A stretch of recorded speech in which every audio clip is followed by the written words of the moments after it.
बिहार में नियोजित शिक्षकों को 15% वेतनमान बढ़ोतरी का लाभ मिलने जा रहा है। सरकार बहुत दिनों से प्रयास कर रही है और अब लगता है कि 1 जनवरी 2022 से वास्तव में ये लाभ मिलेगा। तो आइए हम जानते हैं कि नियोजित शिक्षकों का वेतन कैसे निर्धारित होता है और अब किस प्रक्रिया से ये बढ़े हुए वेतनमान का निर्धारण होगा और किस तरह लाभ मिलेगा। तो हम बताना चाहेंगे कि नियोजित शिक्षकों का वेतनमान सरकार के विभिन्न आदेशों के द्वारा निर्धारित होता है। उन्हीं आदेशों में प्रक्रिया का वर्णन किया जाता है। सबसे पहले विभागीय पत्रांक, ये विभाग मतलब शिक्षा विभाग है। 1530 दिनांक 11 अगस्त 15 के द्वारा नियोजित शिक्षकों को वेतनमान दिया गया, जिसमें ग्रेड पे की बात की गई। ये भी बात कही गई कि चाहे ट्रेंड हो या अनट्रेंड हो, 2 साल तक उसे अनट्रेंड ही माना जाएगा, प्रोबेशन पीरियड माना जाएगा और ज्वाइनिंग के 2 साल बाद अगर वो ट्रेंड होगा तो उसे ट्रेंड का ग्रेड पे मिलेगा, वरना नहीं मिलेगा।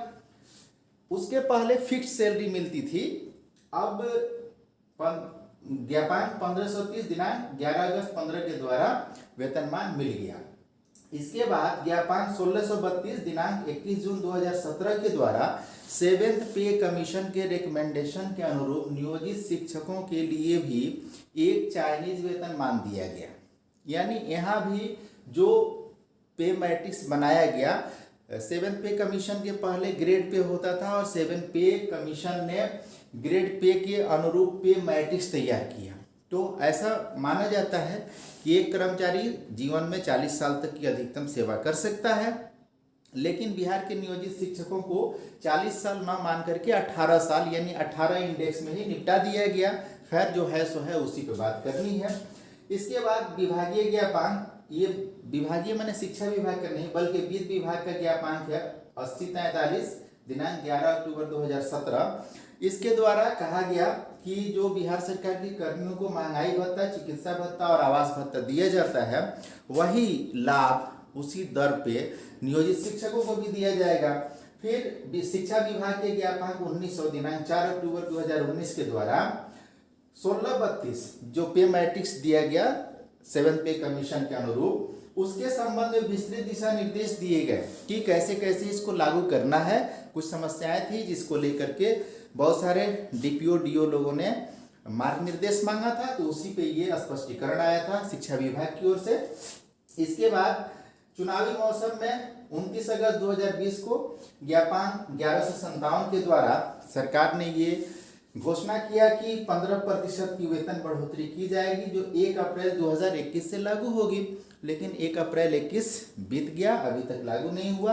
अब ऑनलाइन कैलकुलेटर लगभग तैयार है और उसी के माध्यम से ये 15% बढ़ोतरी का लाभ मिलेगा नियोजित शिक्षकों को। इसके लिए 12 नवंबर 2021 को ज्ञापन 1816 के माध्यम से विस्तृत दिशा निर्देश दे दिया गया है और जो पहले का पे मैट्रिक्स था नियोजित शिक्षकों के लिए, अब उसको 1.15 से मल्टीप्लाई करके नया पे मैट्रिक्स दे दिया गया, नया इंडेक्स दे दिया गया, यानी 15% की बढ़ोतरी हो गई। तो आइए अब जानते हैं कि नया जो फिक्सेशन होगा उसमें क्या होगा।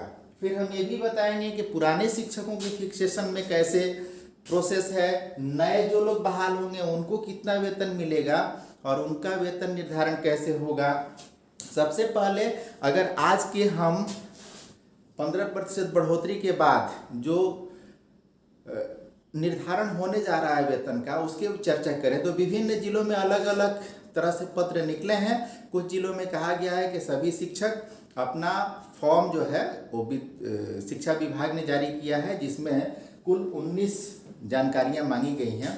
इन जानकारियों को उस फॉर्म में भर के डीपीओ एस्टेब्लिशमेंट यानी स्थापना के जो जिला कार्यक्रम पदाधिकारी हैं उनके कार्यालय को उपलब्ध करा दिया जाए। और कुछ जिलों में ये निर्देश दिया गया है कि ब्लॉक में यानी बीआरसी जो होता है ब्लॉक रिसोर्स सेंटर, उसके माध्यम से सभी माने एक ब्लॉक में बीआरसी में जितने स्कूल हैं सभी स्कूल के शिक्षक अपना अपना फॉर्म भर के सामूहिक रूप से विद्यालय के माध्यम से बीआरसी में जमा करें और बीआरसी अपने ईमेल आईडी से डीपीओ एस्टेब्लिशमेंट के ईमेल आईडी पे उसको पोस्ट करे, उनको उपलब्ध कराए और फिर जिला उसको समेकित करके वेतन निर्धारित करे ऑनलाइन कैलकुलेटर के हिसाब से। तो ये जो जानकारियां 19 मांगी गई हैं प्रपत्र में, पहला है टीचर टाइप। टीचर टाइप किस तरह का, तो टीचर टाइप यहाँ 10 तरह के टीचर टाइप बताए गए हैं। नगर माध्यमिक टीचर, नगर उच्च माध्यमिक टीचर और नगर लाइब्रेरियन। 1 2 3 हो गए। चौथा है जिला परिषद माध्यमिक शिक्षक, पांचवा है जिला परिषद उच्च माध्यमिक शिक्षक और छठा है जिला परिषद लाइब्रेरियन। सातवां है नगर एलिमेंट्री टीचर बेसिक कैडर का। आठवां है नगर एलिमेंट्री टीचर ग्रेजुएट लेवल का। नौवां है panchayat elementary teacher basic cadre का और 10वां है panchayat elementary teacher graduate cadre का।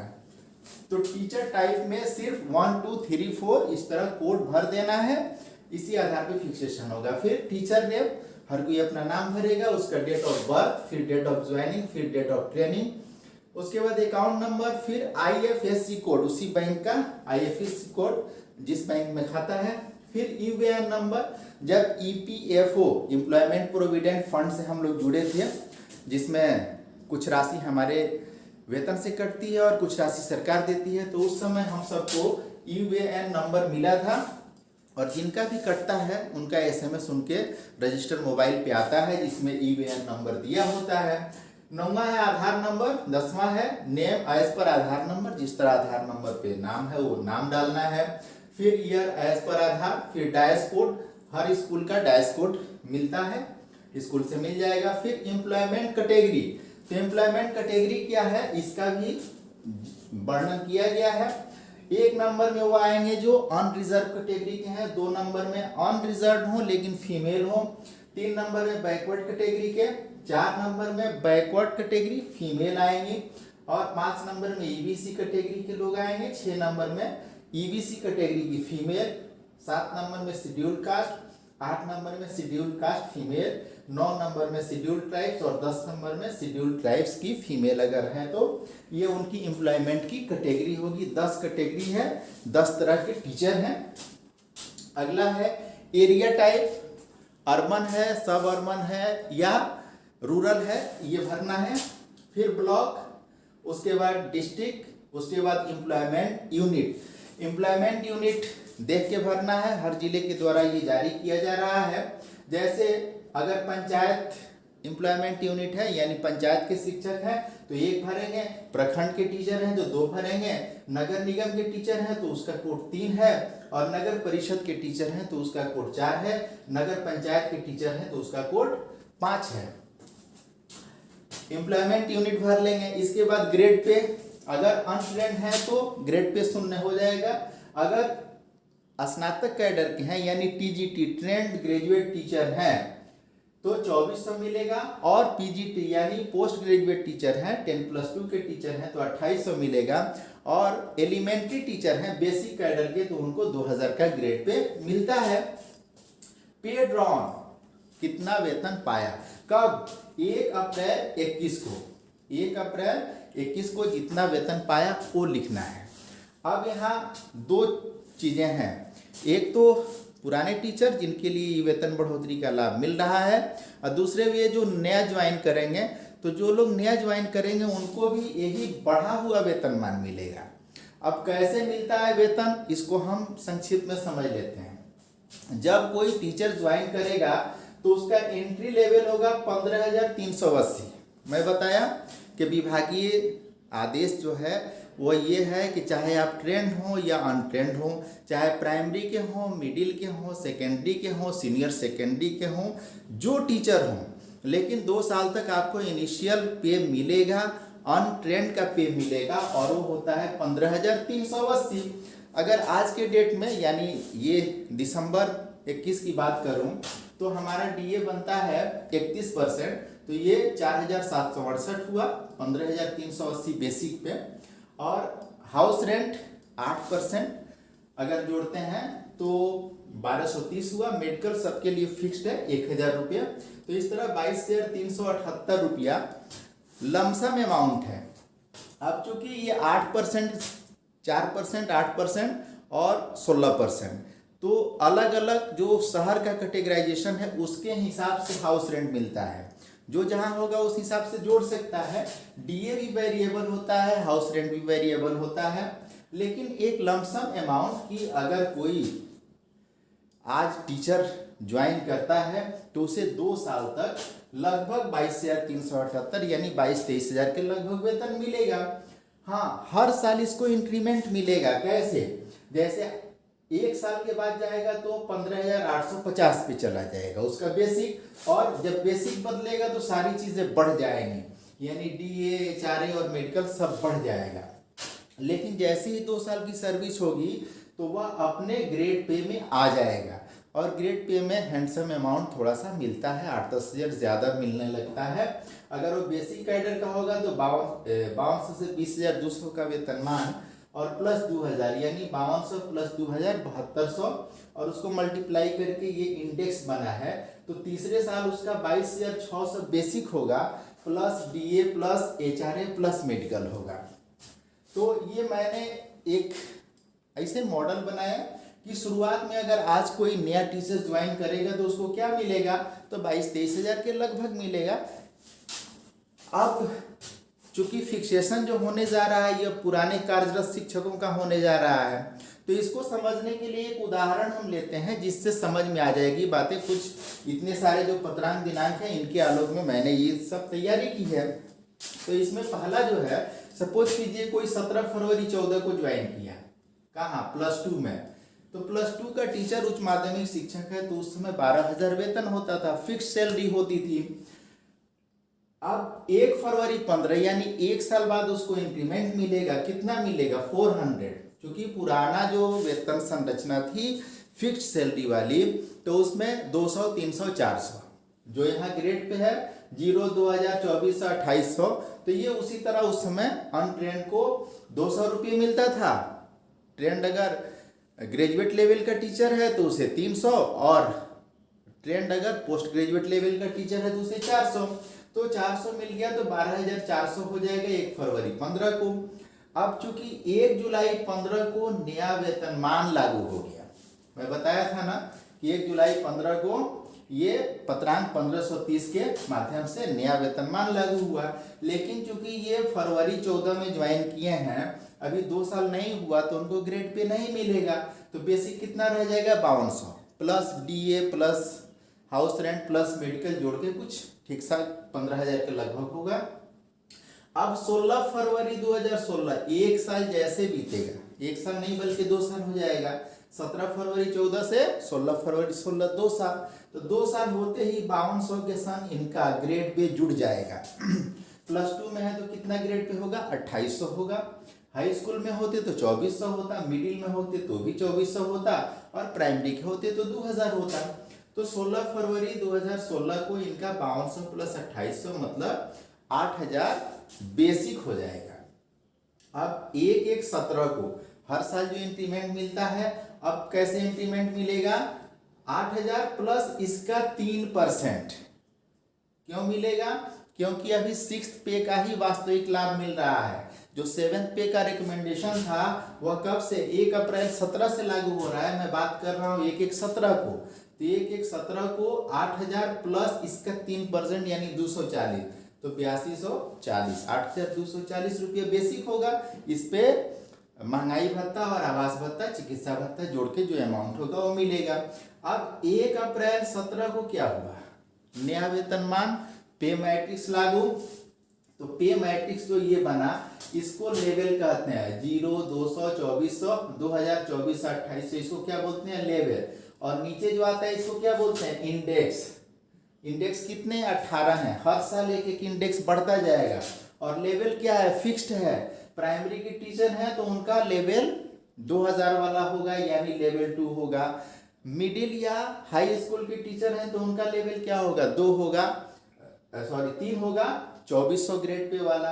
और 10+2 वाले टीचर हैं तो उनका लेवल क्या होगा, 4 होगा। और इंडेक्स 18 क्रमशः बढ़ता जाएगा। अब यहाँ देखिए 1/4/17 को कितना हुआ, 21,177। कैसे हुआ, तो जो 8240 रुपये बेसिक था इसको 7th पे के रिकमेंडेशन के मुताबिक 2.57 से मल्टीप्लाई करना था।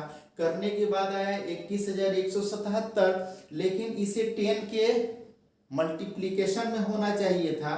तो 10 के मल्टीप्लीकेशन में नियरेस्ट क्या होगा, तो 21,180। अब 1/1/18 को जो फिक्सेशन होगा वो किसके हिसाब से होगा, 7th पे के कमीशन के रिकमेंडेशन के मुताबिक। तो एक एक 18 को इनका बेसिक हो गया 21,820, 21,180 वाला अगले में जब जाएगा तो ये हो जाएगा 21,820 पे मैट्रिक्स देखने से क्लियर हो जाएगा। इसका लेवल क्या होगा 4 और इंडेक्स क्या होगा 3। लेवल ये 4 रहेगा, इंडेक्स ये 3 आएगा। ये चूंकि अब पढ़ा हुआ है इसलिए ये मैच नहीं कर रहा है। फिर 1 जनवरी 19 को देखेंगे तो ये 21,820 बढ़ के क्या होगा 22,480। ये लेवल 4 हो जाएगा, इंडेक्स भी 4 हो जाएगा। फिर 1/1/2020 को क्या होगा 23,160। यहाँ लेवल 4 ही रहेगा, इंडेक्स 5 हो जाएगा। फिर 1/1/21 को ये बढ़ के क्या होगा 23,860। यहाँ भी लेवल 4 रहेगा और इंडेक्स 6 रहेगा। अब 1/4/21 को क्या होगा 27,440। यहाँ लेवल 4 ही रहेगा, इंडेक्स 6 ही रहेगा। क्यों रहेगा ये समझ लीजिए। मैं कहा कि अगर +2 के हैं तो लेवल उनका 4 होगा, हमेशा होगा। हाई स्कूल और मिडिल स्कूल के स्नातक शिक्षक हैं तो उनका लेवल 3 होगा, हमेशा 3 ही रहेगा। और अगर प्राइमरी के बेसिक कैडर के टीचर हैं तो उनका लेवल 2 होगा और अनट्रेंड है तो लेवल 1 होगा। लेकिन इंडेक्स हमेशा बदलेगा, हर साल बदलेगा। अब जैसे 8,000 से बढ़ के ये 23,650 से बढ़ के 24,360। अब 3% बढ़ोतरी नहीं करना है, बस इस इंडेक्स में क्रमशः आगे बढ़ते जाना है। उसी तरह ये बढ़ते गया। अब यहाँ पे अगर 1 अप्रैल 21 से को काउंट करते हैं, जैसा कि अभी इसमें मैं बताया कि जो इंफॉर्मेशन मांगा जा रहा है उसमें 1 अप्रैल 21 को जो मूल वेतन मिल रहा है वही भरना है। तो जो मिल रहा था वो क्या मिल रहा था हमको बढ़े हुए पे मैट्रिक्स के मुताबिक 27,440। ये फिक्सेशन जाएगा लेवल 4 इंडेक्स 6 में। इस पे 17% डीए अगर जोड़ दें, मैं बताया कि आज दिसंबर 2021 में डीए क्या है 31% है, लेकिन अप्रैल 2021 में क्या डीए था तो 17% था। तो ये जब डीए जाएगा तो 17% मतलब 4,665 हो जाएगा और 8% हाउस रेंट का मतलब 2195 और 1,000 मेडिकल फिक्स्ड है, सबको मिलता है। तो इस तरह 35,300 रुपया 1 अप्रैल 21 को वेतन बन रहा है। अब 1 अप्रैल 31 वाला ही भेजना है, इसी के आधार पे फिक्सेशन होना है और इसको ऑनलाइन कैलकुलेटर के माध्यम से किया जाना है। इससे होगा ये कि पूरे बिहार के सभी नियोजित शिक्षक जो हैं उनके वेतन निर्धारण में एक रूपता आएगी, यूनिफॉर्म उनका हो जाएगा। अभी तक क्या है कि बहुत सारे नियोजन निकाय में अपने अपने ढंग से लोगों ने फिक्सेशन कर रखा है तो थोड़ा बहुत अंतर आता है, लेकिन अब ये अंतर समाप्त होगा। और मैं समझता हूँ कि इस वेतन निर्धारण की प्रक्रिया में हम सब लोग इस चीज़ को समझने के संग अपने दिमाग का उपयोग कर पाएंगे। मैं इन सारे पत्रों को इस वीडियो के डिस्क्रिप्शन में अपलोड कर दूंगा, आप लोग जरूर पढ़िएगा। और जो बातें मैं कह रहा हूँ इससे हट के अगर कोई सुझाव हो, अगर लगता हो कि मैं जो बता रहा हूँ उसमें कुछ कमी है तो ज़रूर उसको सुझाव दीजिएगा। हाँ, एक चीज़ मैं बता दूँ कि जब नया वेतनमान नया पे मैट्रिक्स लागू हुआ था 1 जुलाई 15 को, तो उसके पहले के जो शिक्षक थे उनको कहा एक लाभ दिया गया था।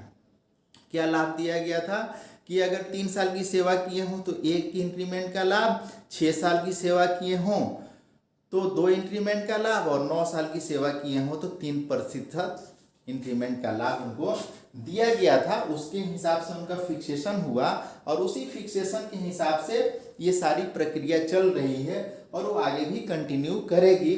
मैं आशा करता हूँ कि जानकारी अच्छी लगेगी और बाकी आपके सुझाव आमंत्रित हैं।